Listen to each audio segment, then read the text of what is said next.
नमस्कार। उत्तराखंड की खबरों के साथ हाजिर हूं मैं अनुपम। प्रदेश की हर छोटी बड़ी खबरों को लेकर के सबसे पहले बात अंकिता भंडारी मामले की। अंकिता भंडारी हत्याकांड के आरोपियों की जमानत याचिका पर आज अपर जिला जज की अदालत में सुनवाई होगी। जुडिशियल मजिस्ट्रेट कोर्ट में आरोपी पुलकित आर्य की बेल रिजेक्ट होने के बाद अब आरोपी सौरभ ने एडीजे कोर्ट में बेल एप्लीकेशन लगाई है, जिस पर आज सुनवाई होगी। अंकिता के परिजनों के वकील अजय कुमार पंत ने कहा है कि आरोपियों की बेल के खिलाफ कोर्ट में पैरवी की जाएगी। तो आरोपी सौरभ की जमानत पर सुनवाई आज होगी। एडीजे कोर्ट में आज ये सुनवाई होगी। में अब अपर जिला जज खुर्दा के यहाँ सौरभ की बेल की सुनवाई है। उसमें हम सारे तथ्यों को रखेंगे और उस बेल का विरोध करेंगे। और बहुत हीनियस क्राइम है उसकी, जो अब तक जो उनके 164 के बयान हुए हैं। और बातचीत करने के लिए कोटद्वार से हमारे संवाददाता अनुपम भारद्वाज हमारे साथ जुड़ रहे हैं। अनुपम, आज अहम दिन है, आरोपी सौरभ की जमानत पर सुनवाई होनी है। कितने बजे सुनवाई होगी और क्या जानकारी मिल पा रही है? देखिए, तकरीबन 11:30 से 12 के बीच ये सुनवाई हो सकती है एडीजे कोर्ट में, क्योंकि इससे पहले भी जो 20 तारीख को ये सुनवाई होनी थी, लेकिन किसी कारण के चलते ये सुनवाई टल गई थी और आज का दिन इसके लिए तारीख मुकर्रर की गई थी कि आज इसमें सुनवाई होनी है। तो आज का दिन काफी अहम रहने वाला है।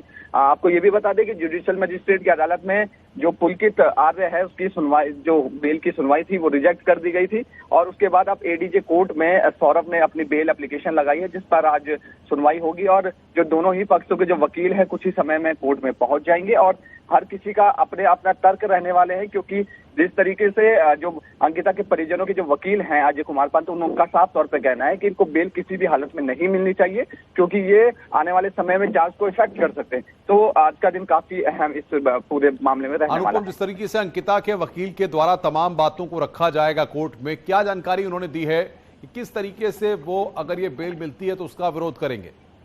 देखिए, वो बता रहे हैं कि जिस तरीके से जो चार्जशीट में जो चार्ज जो उन पे लगे हैं तीनों आरोपियों पे, उनमें से सौरभ भी एक अहम आरोपी है उस पूरे हत्याक्रम में। तो कहीं ना कहीं उसको अगर बेल मिलती है तो वो आने वाले समय में जांच को इफेक्ट कर सकता है, क्योंकि जिस तरीके से पुलकित आर्य एक पहुंचे हुए लोग हैं, उनका एक रुतबा है, तो वो कहीं ना कहीं उनको लगता है कि कहीं ना कहीं अंकिता की पूरे जांच में ये अगर किसी को बेल मिलती है तो वो पूरे सभी तीनों को आरोपियों को बचाने की कोशिश की जाएगी। किसी ना किसी तरीके से जो उसमें गवाह हैं उनको मैनिपुलेट करने की कोशिश की जाएगी। तो वो चाहते हैं कि ये बेल किसी भी तरीके से रिजेक्ट हो। पुलकित आर्य की बेल पहले ही रिजेक्ट हो चुकी है, अब सौरभ की जो बेल है उसको भी रिजेक्ट करने की आज कोशिश की जाएगी उनकी ओर से। अनुपम, बहुत बहुत शुक्रिया। आप नजर बना के रखिए, आगे भी हम आपसे अपडेट लेंगे। उत्तराखंड में आज पीसीएस की मुख्य परीक्षा हो रही है, 26 फरवरी तक चलेगी। पेपर को लेकर हल्द्वानी में कड़ी सुरक्षा बरती जा रही है। एग्जाम सेंटर के बाहर धारा 144 लगाई गई है। बड़ी संख्या में युवा पीसीएस का एग्जाम देने के लिए पहुंचे हुए हैं। पिछले दिनों पेपर लीक को लेकर सवालों के घेरे में आया उत्तराखंड लोक सेवा आयोग की ये परीक्षा करा रहा है, लेकिन पीसीएस का पेपर देने पहुंचे युवाओं के अभिभावकों को उम्मीद है कि इस बार की परीक्षा पूरी तरह से साफ सुथरी होगी। घर वालों को नकल विरोधी कानून से नई उम्मीद है।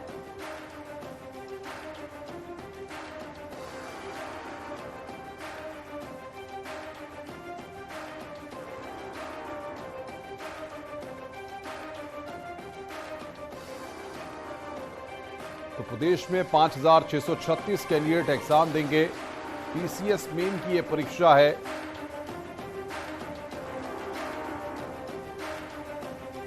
अब सरकार को पता लग गया है, बड़ी कड़ाई से व्यवस्था हो रही है और अब उसके लिए कानून भी बन गया है। अपराध करने वाले लोगों पर लगाम लगेगी और सारी व्यवस्थाएं बढ़िया होगी। फेयर सिलेक्शन होगा और सभी लोग बड़े आनंद से पेपर दे रहे हैं। आगे बढ़ते हैं। उत्तराखंड पीसीएस मेन की परीक्षा जारी है। 26 फरवरी तक एग्जाम होंगे। देहरादून, हरिद्वार और हल्द्वानी में यह एग्जाम हो रहा है। नकल विरोधी कानून लागू होने के बाद यह दूसरी बड़ी परीक्षा है। पीसीएस मेन एग्जाम की तारीख 2 बार आगे बढ़ाई गई है। अब यह एग्जाम हो रहा है। वहीं स्टूडेंट्स को भरोसा है कि नकल विरोधी कानून लागू होने का फायदा इस एग्जाम में मिलेगा और रिजल्ट आएगा। वहीं उत्तराखंड की महिला कैंडिडेट्स को यकीन है कि 30% आरक्षण का फायदा मिलेगा।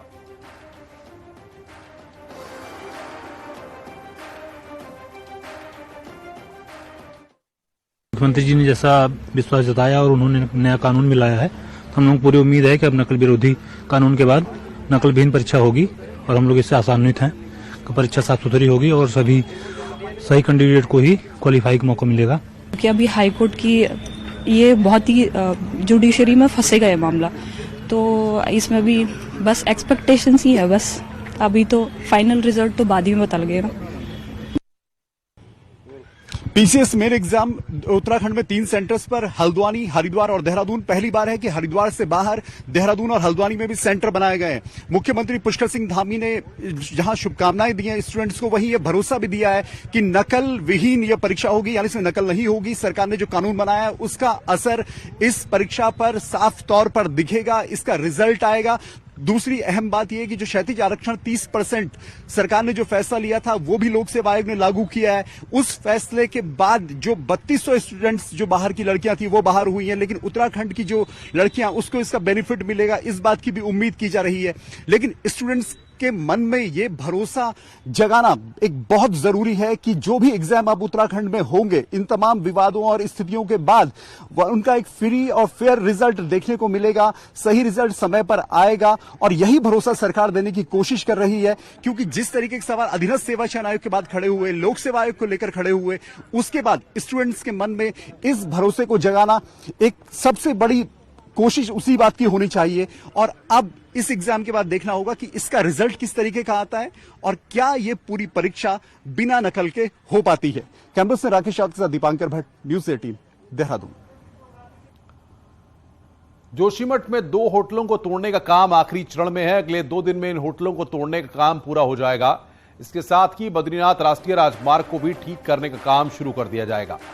2 होटलों को तोड़ने में सरकार को 1 करोड़ 25 लाख के आसपास खर्च करना पड़ा।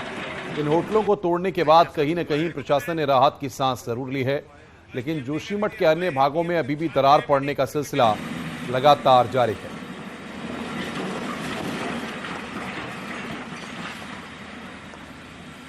जोशीमठ में मलारी इन और माउंट व्यू होटल को तोड़ने का काम लगभग पूरा हो चुका है। आप देखिए आज मशीन जो है वो माले के लास्ट छोर पर पहुंच चुकी है और बताया जा रहा है कि अगले 48 घंटों के अंदर ये काम लगभग पूरा हो जाएगा। और इस काम को पूरा करने में जो सरकारी जो खर्चा आया है वो लगभग 1 करोड़ 25 लाख के आसपास खर्च हुआ है। इस पूरे बिल्डिंग को तोड़ने में लगभग 70 से 80 मजदूर यहाँ पे लगभग 1.5 महीने तक लगे रहे। और अब हम आपको दिखाएंगे जो ये दूसरा जो आप ऊपर देख रहे हैं नेशनल हाईवे, अब जल्द ही बीआरओ इस नेशनल हाईवे को ठीक करने का काम भी शुरू करेगा, क्योंकि यात्रा शुरू होने वाली है और उससे पहले यहाँ पे सड़क को ठीक करने का काम भी अगले 48 से 50 घंटों के बाद यानी कि अगले 2-3 दिन में शुरू हो जाएगा। तो जो सरकार और प्रशासन का पहला चरण था जोशीमठ को सुरक्षित करने के लिए कि यहाँ के इन होटलों को ध्वस्त किया जाए, क्योंकि इन पर सबसे पहले दरारें पड़ी थी और इसके नीचे की जो बस्ती है वो खतरे में आ गई थी। हालांकि उन मकानों पर भी दरार है, लेकिन फिलहाल इस मनोहर बाग और सिंहधार वाले एरिया में जो 2 होटल सबसे ज़्यादा खतरनाक थे उन्हें तोड़कर अब कहीं ना कहीं थोड़ी सी राहत जरूर मिली होगी प्रशासन को, क्योंकि भूस्खलन इससे रुकेगा। लेकिन ये भी है कि आने वाले समय में अगर यहाँ दरारों में हलचल होती है तो प्रशासन की चिंता भी बढ़ सकती है। नितिन सेमवाल, न्यूज़ 18, जोशीमठ। चारधाम यात्रा को लेकर खबर है। स्टेट ट्रांसपोर्ट अथॉरिटी यानी एसटीए ने साफ कर दिया है कि चारधाम यात्रा के दौरान किराया नहीं बढ़ेगा। किराए बढ़ोतरी पर एसटीए ने अपना फैसला वापस ले लिया है। अब चारधाम यात्रा किराए पर 5% वृद्धि पर रोक लगा दी गई है। 9 प्राइवेट कंपनियों ने किराए में बढ़ोतरी का फैसला लिया था। वहीं किराए को लेकर एसटीए ने अब अपना रुख साफ कर दिया है कि किराए में अब कोई बढ़ोतरी नहीं होगी।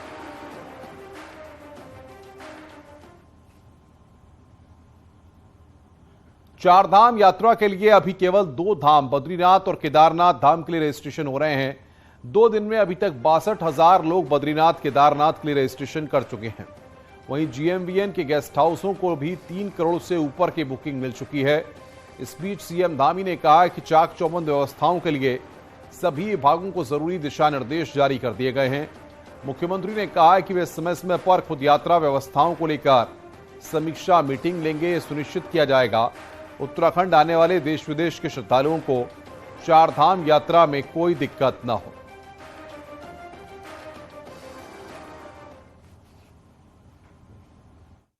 क्योंकि पिछले वर्षों के जो अनुभव रहे हैं उन अनुभवों के आधार पर और जो व्यवस्थाएं वहां पर सुनिश्चित होनी है उन सबको सुनिश्चित करने के लिए कहा है। और इसके अलावा जल्दी ही फिर से हम लोग समीक्षा करेंगे जिससे कि देश विदेश से आने वाले श्रद्धालुओं को किसी प्रकार की परेशानियों का सामना न करना पड़े। आगे बढ़ते हैं। उत्तरकाशी भैरव घाटी से गंगोत्री धाम तक बर्फ की सफेद चादर बिछी हुई है, जिससे कि यहां के नजारे बेहद ही खूबसूरत दिखाई दे रहे हैं। ऐसा लग रहा है जैसे किसी चित्रकार ने प्रकृति को सफेद रंगों से रंग दिया हो। भैरव घाटी तक सिर्फ बर्फ ही बर्फ दिखाई दे रही है।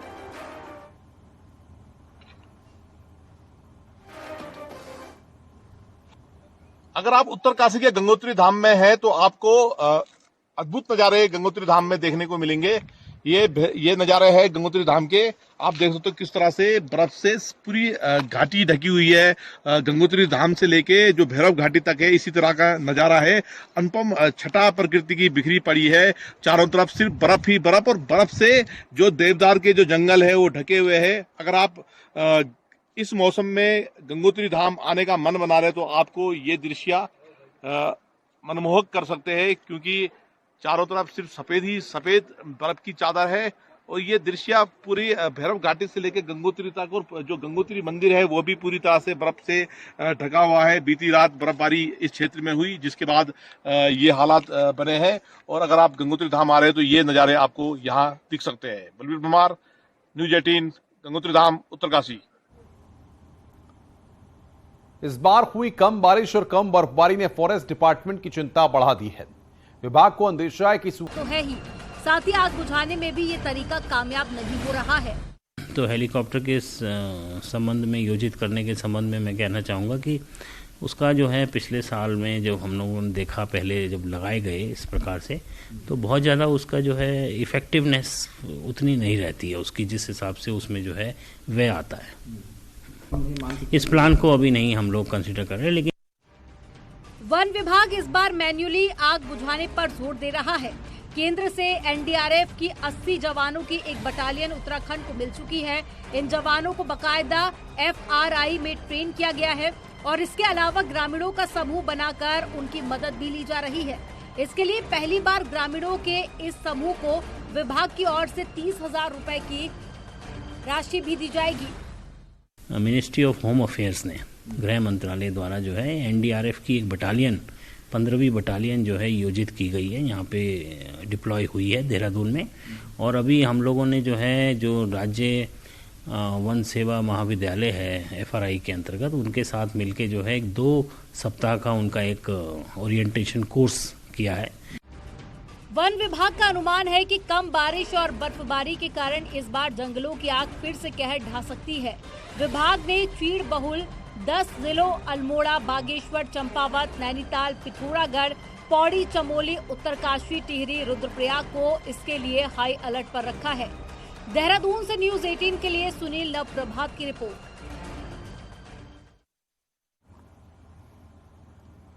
टिहरी में जल संस्थान ने बकायेदारों के खिलाफ वसूली अभियान तेज कर दिया है और कॉमर्शियल यूज वाले लोगों को नोटिस भेजकर RC काटने की कार्रवाई की जा रही है।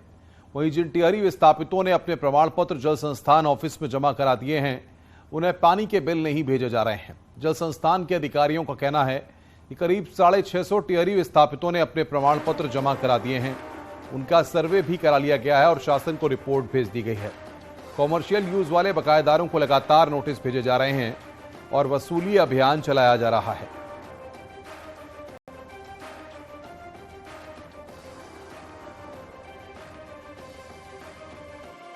जो कॉमर्शियल व्यावसायिक जो जल संयोजन है उनको हमने कई नोटिस भी देने के बावजूद भी जो उनके द्वारा जिनके द्वारा भी बिल जमा नहीं किया गया है, उनकी RC काटकर जो है जिलाधिकारी महोदय को कलेक्शन के लिए भेजी गई।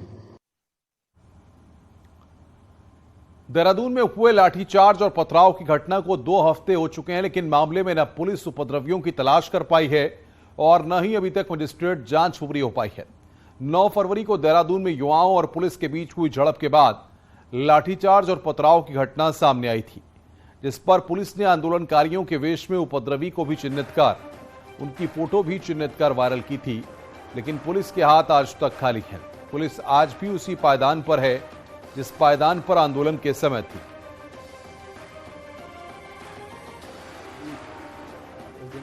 पुलिस जो भी उस दिन के घटनाक्रम का जो विवेचना चल रही है उसका हम कार्रवाई कर रहे हैं। जितने भी इसमें मिसक्रिएंट्स थे सबके खिलाफ कार्रवाई होगी। कि मजिस्ट्रियल जांच मैंने प्रारंभ कर दी है, वो निर्देश मुझे प्राप्त हो गए थे और जिलाधिकारी से और वरिष्ठ पुलिस अधीक्षक से मैंने प्रारंभिक रिपोर्ट प्राप्त की है। उसके बाद आगे गहनता से उसकी जांच की जाएगी। उत्तराखंड पुलिस अब फर्जी डॉक्टर्स मामले में सबूतों को जुटाने लगी है। मामले में पुलिस ने मुख्य आरोपी इमलाक खान का मुजफ्फरनगर स्थित ऑफिस को भी सीज कर दिया है। बाबा एजुकेशन कंसल्टेंसी के नाम से चलने वाले ऑफिस को भी टीम ने सीज कर दिया है। वहीं ऑफिस में पुलिस को कई महत्वपूर्ण दस्तावेज भी मिले हैं। साथ ही पुलिस ने चिकित्सा परिषद के भी कई रिटायर्ड अधिकारियों से पूछताछ की है। वहीं जानकारी के मुताबिक चिकित्सा परिषद के कई रिटायर्ड अधिकारियों ने अपनी गिरफ्तारी को देखते हुए हाईकोर्ट से पहले ही अग्रिम जमानत ले ली। जांच में कुछ और फर्जी डॉक्टर्स के नाम सामने आए हैं, जिनका वेरिफिकेशन के बाद उनकी भी गिरफ्तारी होना तय मानी जा रही है।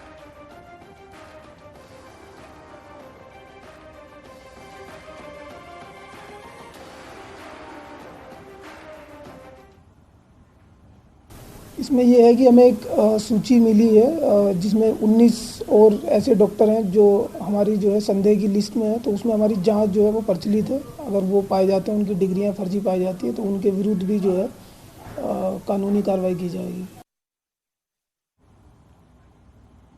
उत्तराखंड में वक्फ की जमीनों पर कब्जा कर चुके कई लोगों के घरों और दुकानों ने प्रशासन ने बुलडोजर तो चलाया, लेकिन राज्य में एक बार फिर बाहरी राज्यों के अल्पसंख्यक सक्रिय हो गए हैं।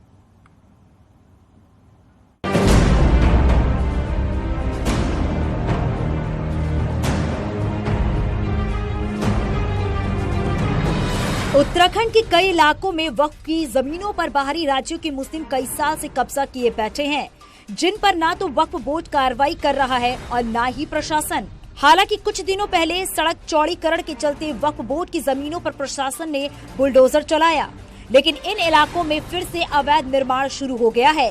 वक्फ बोर्ड का कहना है कि वोट बैंक की राजनीति और भूमाफिया की गठजोड़ से अवैध कब्जे हो रहे हैं। माइनॉरिटीज लोग, जितने भी माइनॉरिटीज की कम्युनिटी के लोग हैं, वो आते हैं, जो भी खाली पड़ी जमीन देखते कब्रिस्तान की, इस पे कब्जा कर लेते हैं। अब सवाल ये आ गया, सरकार भी नहीं समझ पा रही है और ये लोग भी नहीं समझ पा रहे। सरकार समझती है संपत्ति मुसलमानों की है, वो इससे नजरअंदाज कर देती है। ये समझते हैं कि हमारे बाप की है। उत्तराखंड में वक्फ की बहुत सारी जमीनें हैं, लेकिन कई जगह वोट बैंक की राजनीति के चलते या कुछ भूमाफियाओं के षड्यंत्रों के चलते इनके ऊपर अवैध कब्जे हुए हैं और बाहरी लोगों ने आके यहाँ बिना कागजों के अपने ठिकाने बना दिए हैं। वक्फ बोर्ड बहुत सख्त है और ऐसी तमाम संपत्तियों को चिन्हित किया जा रहा है, जिनके खिलाफ हम सख्त कार्रवाई करते हुए उनके ऊपर बुलडोजर चलाएंगे, किसी कीमत पर भी। उधर प्रशासन का भी मानना है कि वक्फ बोर्ड की जमीन पर कई सालों से कब्जा किया हुआ है। ऐसी सड़कों को चिन्हित किया गया है, अब उन पर लगातार कार्रवाई चल रही है। वक्फ में बहुत पुराने कब्जे थे, बहुत लंबे समय से पहले से। तो चूंकि जमीन वक्फ बोर्ड की थी, तो नियाजा वक्फ बोर्ड को हमने उसका जो लैंड का कंपनसेशन होता है उनको दे दिया था, और वो रोड 18 मीटर चौड़ी करनी थी, वो हमने पिछले हफ्ते डिमोलिश कर दिए हैं सारे। ऐसी पीडब्ल्यूडी ने भी कई सड़कें चिन्हित की हैं, तो 1 बाय 1 स्टेप बाय स्टेप हम उस सड़कों को टेकअप कर रहे हैं। बाहरी राज्यों के कई अल्पसंख्यकों ने राज्य में खाली पड़ी जमीनों पर कब्जा किया है, लेकिन इन जमीनों को मुक्त कराना भी सरकार के लिए एक बड़ी चुनौती है, क्योंकि वोट बैंक के चलते कई राजनीतिक दल भी इनके समर्थन में आ जाते हैं। न्यूज़ 18 के लिए देहरादून से भारती सकलानी उनियाल की रिपोर्ट।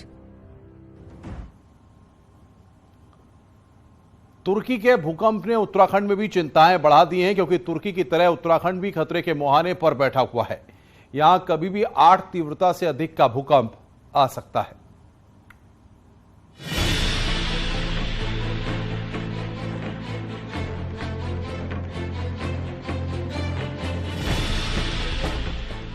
भूगर्भीय लिहाज से उत्तराखंड बेहद संवेदनशील जोन 4 और जोन 5 में आता है, जहां मेन सेंट्रल थ्रस्ट जैसे संवेदनशील क्षेत्र हैं, जहां अक्सर भूकंप आते रहते हैं। लेकिन पिछले 200 सालों से मध्य हिमालय के उत्तराखंड क्षेत्र में कोई बड़ा भूकंप नहीं आया है। यही वैज्ञानिकों के लिए चिंता का कारण बना हुआ है। यहाँ पर 1 सितंबर 1803 के बाद से कोई बड़ा भूकंप नहीं आया है, तो भूकंप आने की संभावना आप कह सकते हैं यहाँ पे अन्य हिमालयी क्षेत्रों से ज्यादा है। परंतु भूकंप के साथ जो सबसे बड़ी बात है, भूकंप कब आएगा, कहाँ आएगा, एग्जैक्ट एपिसेंटर कितना होगा, मैग्नीट्यूड कितना होगा, उसका वर्तमान में पहले से पता लगा पाना संभव नहीं है। हालांकि कुछ साइंटिस्ट ये भी मानते हैं कि हिमालय के इस क्षेत्र में समय समय पर छोटे छोटे भूकंप आते रहते हैं और हो सकता है कि इन भूकंपों के कारण एनर्जी रिलीज हो रही हो, जिससे तुर्की जैसे किसी विनाशकारी भूकंप से हम बच जाएं। रप्चर्ड पार्ट है ये, तो पूरा हिमालय ही सेंसिटिव है। हम इसके लिए ये नहीं कह सकते कल कोई भूकंप आने वाला है। हो सकता है कि एनर्जी स्लो अर्थक्वेक्स के रूप में, स्लो अर्थक्वेक्स भी होते हैं, उनके रूप में रिलीज हो रही हो।